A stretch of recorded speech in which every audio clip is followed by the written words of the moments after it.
咁另外亦都發現咗有一個問題啦，就係呢個三角形嘅呢個位置啦。嗱，咁我呢度用一支筆啦嚇，咁我擺落去，咁你好清楚見到嗰個膠同埋嗰個三叉位啦嚇，咁中間都仲有一個距離。咁而你另一邊咧，咁你見到我擺一支筆落去之後咧，幾乎個頭都擺晒落去咁滯。你見到係有個好大個問題，兩邊條罅係唔一樣啊。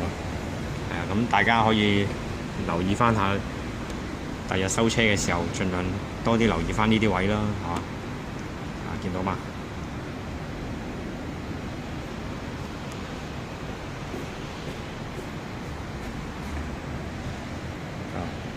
就係咁咯。呢個係右邊車頭個門鉸，咁開嘅時候咧會有啲怪聲嘅。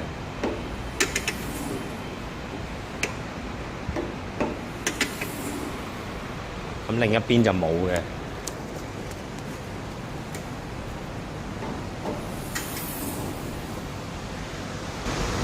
咁我都希望佢會翻去再跟進一下啦。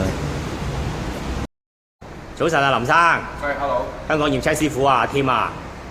係。係啊，可唔可以同啲讀者交代下點解你今日會揾我哋嚟驗車啊？今日收咗架 Tesla， 新 model 啦，咁就知道香港驗車都好拿手㗎啦。對於驗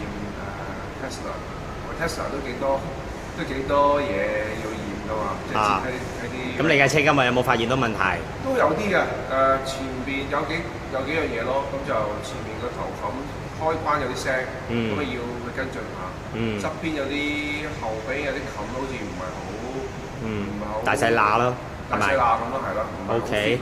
咁都要揾個車廠跟進下。啊，你有冇啲咩想同啲讀者分享下，或者提醒下佢哋點做啊？我覺得買車一定要揾人驗車咯，係最緊要揾香港驗車啦，我覺得。OK。安心啲咯，其實。